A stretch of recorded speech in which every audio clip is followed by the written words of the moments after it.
तुम परचतुष्टय क्यों देखते हो?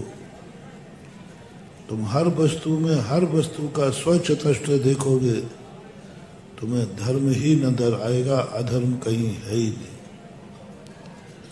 उसका स्वचतुष्टय देखो। तुम क्यों देखते हो कि सांप का जहर मुझे मार डालेगा?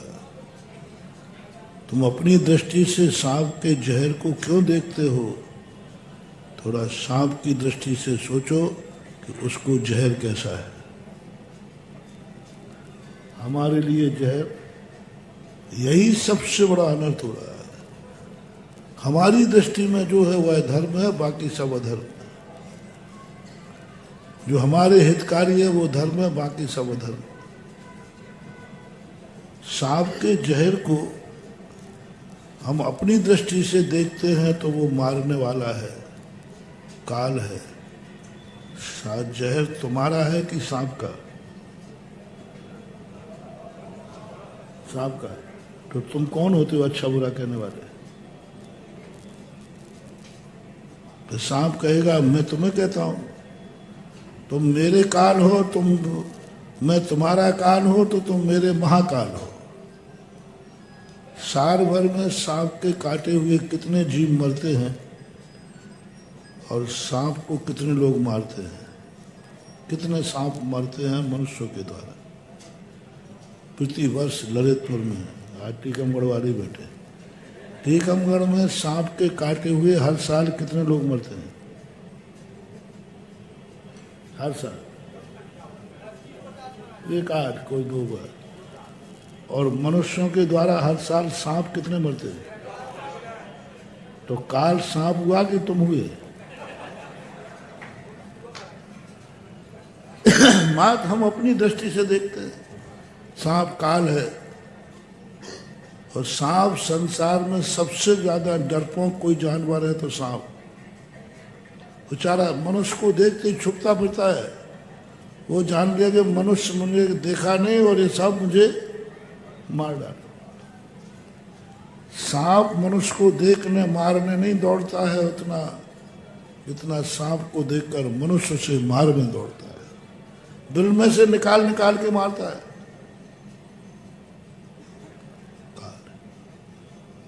स्वचतुष्टय देखो। सांप से पूछो कि जहर कैसा है। वो कहता है जहर ही मेरी जीवन की सुरक्षा है। जिस सांपों के जहर नहीं होता उन सांपों के पाप कर्म का उदय है। जिस सांप के जितना जहर होगा वह सांप का उतना ही पुण्य का उदय है। सांप की दाढ़ों में जहर सांप के पुण्य कर्म के उदय से आता है, और जिनके नहीं आता है वे पुण्यहीन है। जैसे आपके यहाँ धन दौलत पुण्य से आती है, सांप की सबसे बड़ी दौलत है जहर। उसी से वो बचा हुआ है, नहीं तो तुम तो गले में रुमाल जैसे डाले फिरोगे। यदि सांप के पास जहर नहीं होता ना तो सब लोग रुमाल में डाले फिरते, क्योंकि वो अच्छा लगता है पकड़ने में।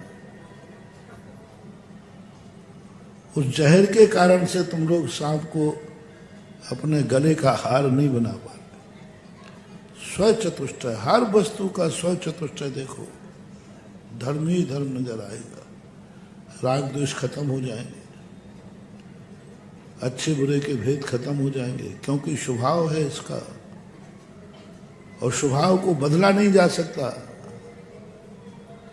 और हर व्यक्ति अपने सही रास्ते पे चलता है, गलत रास्ता होता ही नहीं। एक दूसरे की अपेक्षा गलत है, लेकिन अपने अपनी अपेक्षा सब सही है। जो नरक जाना चाहता है उसे धर्म करना चाहिए या पाप? नरक जाना है किसी तो वो गलत कहाँ कर रहा है? वो गलत कहाँ कर रहा है? उसको नरक जाना है। अब तुम कहते नहीं शिखर जी चलो, वो कहता मुझे तो लंका जाना है। अब तुम अपनी अपनी दगा दे दो। वो कहता मुझे नरक जाना है, नरक का रास्ता बताओ। तो नरक जाने वाला व्यक्ति यदि पाप कर रहा है तो सही कर रहा है कि गलत कर रहा है? क्योंकि उसकी मंजिल वही है। जिनको मोक्ष जाना वो धर्म करे, नरक जाना तो पाप करे। कोई दुनिया में अच्छा बुरा नहीं, अच्छा बुरा तुम्हारा लक्ष्य होता है। तुम जहां जाना चाहते हो उससे विपरीत रास्ते पे चलोगे तो मिथ्या है, लेकिन तुम संसार में रहना चाहते हो तो पाप तो करना ही पड़ेगा। इसलिए धर्म की जो व्यापक दृष्टि है वो बहुत बड़ी चीज है। धर्म हमारे लिए कहता है तुम अपने स्वयं चतुष्टय में लीन हो जाओ, पर को पर में रहने दो, स्वयं को स्वयं में आ जाओ। कुएं को छानने का प्रयास मत करो, लोटा छानो। कुआं कभी छाना नहीं जा सकता। जिस दिन कुआं छन जाएगा उसी दिन पानी खत्म हो जाएगा, पानी सड़ जाएगा। छना हुआ पानी जल्दी सड़ता है और कुएं में भरा हुआ पानी बिना छना है, इसलिए वो कभी सड़ता नहीं, पूरी साल भर भरा रहता है। उसी कुएं का पानी निकाल कर आप टंकियों में भर लीजिए छान करके, कुछ दिन बाद उसमें दुर्गंध आ जाएगी। वही कुएं का पानी टंकी में भर के रख लो, साल भर रखा रहने दो, दुर्गंध आ जाएगी, कीड़े के बिल बनाएंगे। छना हुए पानी की बात कर रहा हूं। यहां तक कि गर्म भी कर लो तो 24 घंटे बाद उसमें भी सड़ान चालू हो जाएगी। लेकिन कुएं में बिना छना पानी भरा है कब से? जब से कुआं खुदा है, नहीं सड़ रहा है। कुएं का धर्म है कि मैं बिना छना रहूंगा तभी स्वच्छ रहूंगा, और लोटे का धर्म है कि तुम छान के भरोगे तभी पीने लायक है, अन्यथा लोटे का पानी बेकार है। इसलिए कहा लोटे को छानो कुएं को, क्योंकि कुआं जिन दिन छन जाएगा उसी दिन सड़ जाएगा, खत्म हो जाएगा। क्योंकि कुएं के अंदर जो गंदगी है वो कौन खा रहा है? उसमें जो जीव है ना वो खा रहे हैं। जिस दिन कुएं में जीव खत्म हो जाएंगे पानी सड़ जाएगा। कितने जानवर कुएं में मरते हैं, वो गंदगी करते हैं, लेकिन कुआं का पानी गंदी नहीं होता। मछलियां मलमूत्र करती हैं कि नहीं, तो फिर वो पानी क्यों नहीं सड़ता? कितनी मछलियां रहती हैं, हजारों लाखों मछलियां होकर के भी वहीं वो मलमूत्र करती हैं, लेकिन पानी गंदा नहीं होता। क्यों? क्योंकि उसमें कीड़े पाए जाते जीव पाए जाते जीव पाए जाते हैं, और वो जीव के कारण से ही कुआं शुद्ध है, नहर शुद्ध है, तालाब शुद्ध है। उसे छानने का प्रयास मत करो, लेकिन लोटे में पानी लेना है वो तुम्हारा है, तुम्हारे लिए, तुम्हें उसे छानना है। तुम नहीं छानोगे तो तुम्हारा धर्म मिट जाएगा, और कुएं को छानोगे तो तुम अधर्मी हो जाओगे। जो कुएं को छान के भरेगा वो बहुत बड़ा नुकसान करेगा, बहुत अधर्म हो जाएगा, पानी खत्म हो जाएगा, महाबीमारी फैल जाएगी। पूरे कुएं को, दूसरे कुएं को अच्छी टंकी बनाओ और उसमें छान के पानी भर लो, क्योंकि हम पूरे कुएं को छानेंगे। पूरे कुएं को छान मत देना, बहुत बड़ा पाप हो जाएगा, दुनिया में महाबीमारी फैल जाएगी। कुएं के पानी को, कुआं को छानोगे तो पाप है, और लोटे को नहीं छानोगे तो महापाप है। लोटे के पानी को छानना ही है, और कुएं के पानी को कभी छानने का भाव नहीं करना। प्रकृति ने ये नेचर बनाया है, प्रकृति ने नेचर बनाया कि इसमें जीव रहना चाहिए,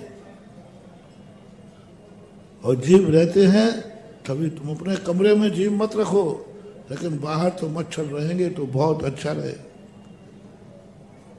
पहले मच्छर के काटने से मलेरिया होता था, आपने उस एनाफिलीज को मार डाला, उसका परिणाम ये निकला कि आज कैंसर, शुगर बीमारियां सबसे ज्यादा हुई।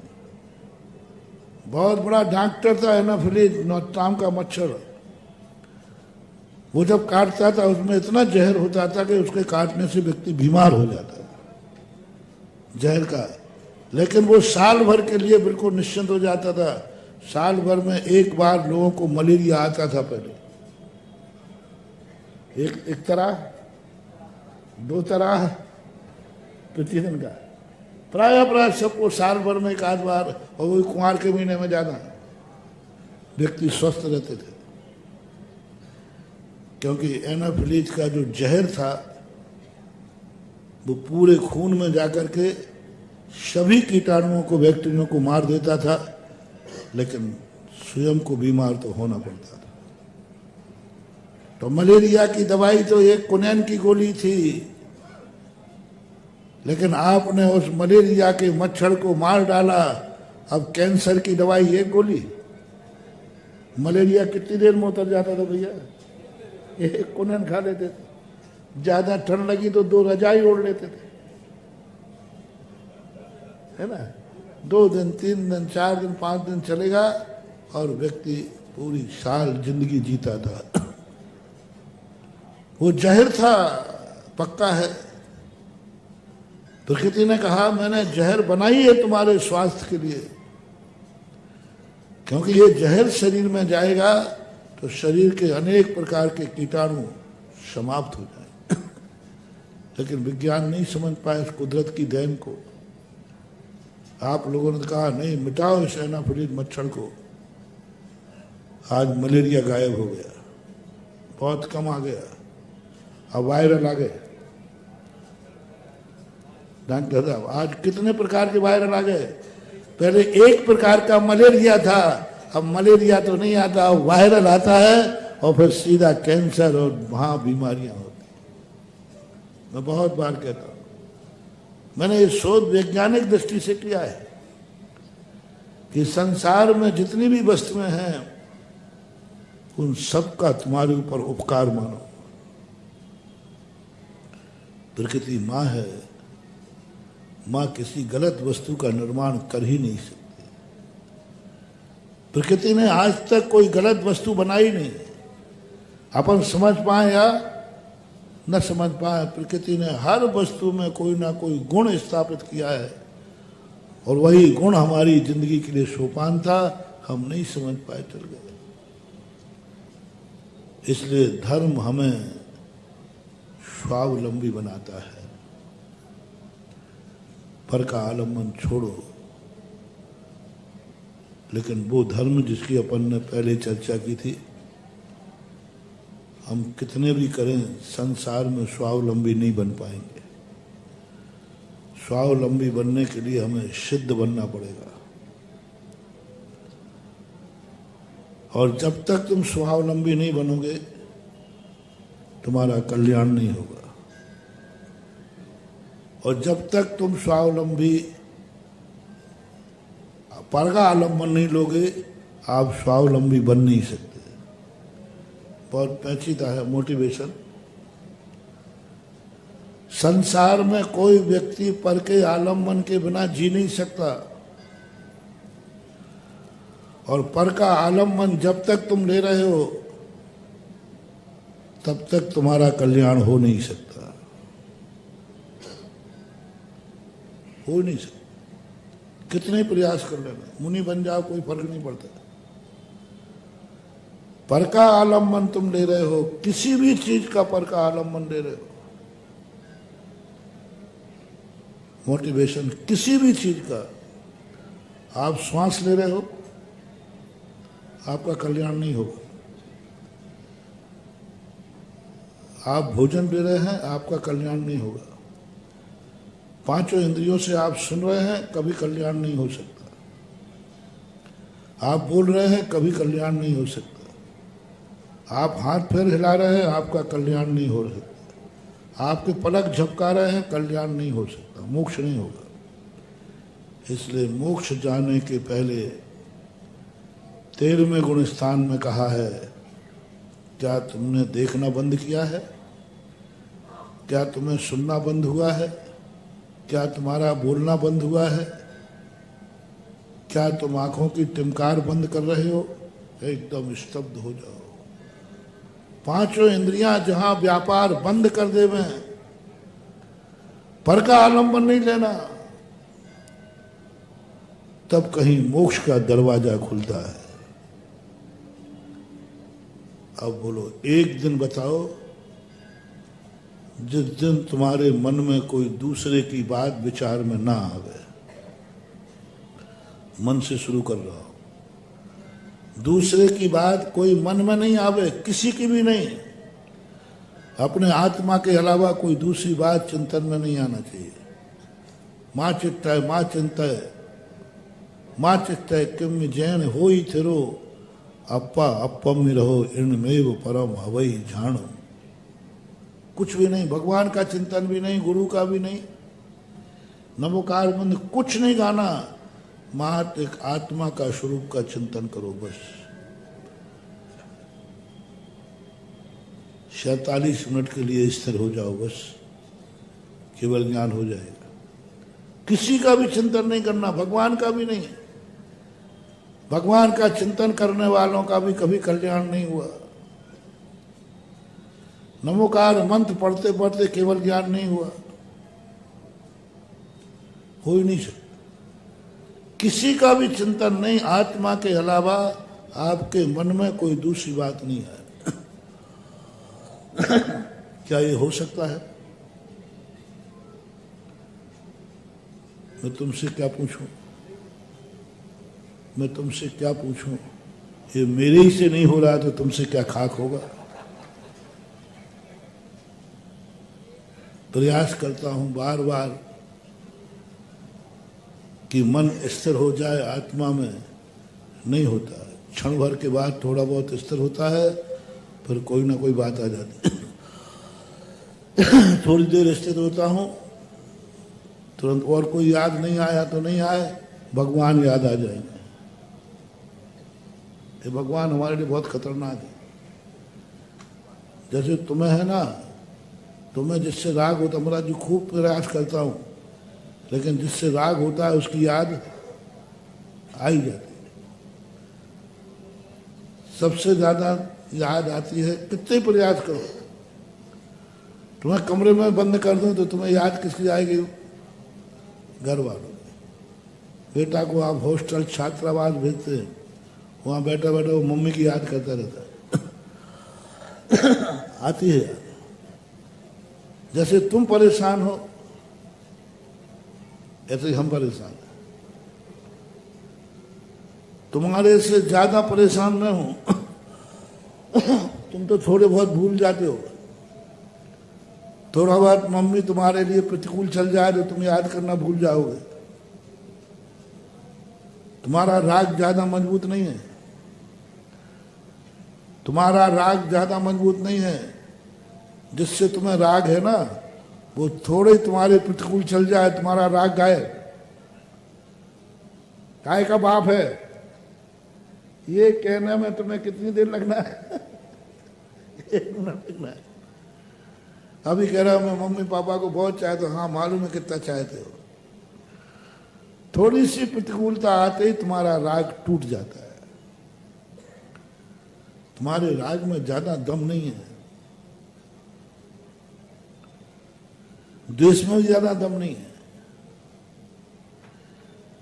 वो भी थोड़ा बहुत कोई तुम्हारा स्वार्थ आ जाए तो तुम गधा को भी बाप कहने में पीछे नहीं हटते। पर तुम्हारे स्वार्थ की सिद्धि होना चाहिए। हमने अच्छे अच्छे भगवानों के भक्त मंदिर से बाहर जाते देखे। अच्छे अच्छे मुनि भक्त मुनियों से मुख मोड़ते देखे। अच्छे अच्छे नमोकार मंत्र की माला फेरने वाले माला को फेंकते हुए देखे। अच्छे अच्छे नियम लेने वाले नियम को तोड़ते हुए देखे। अच्छे अच्छे पूजा करने वाले तोड़ के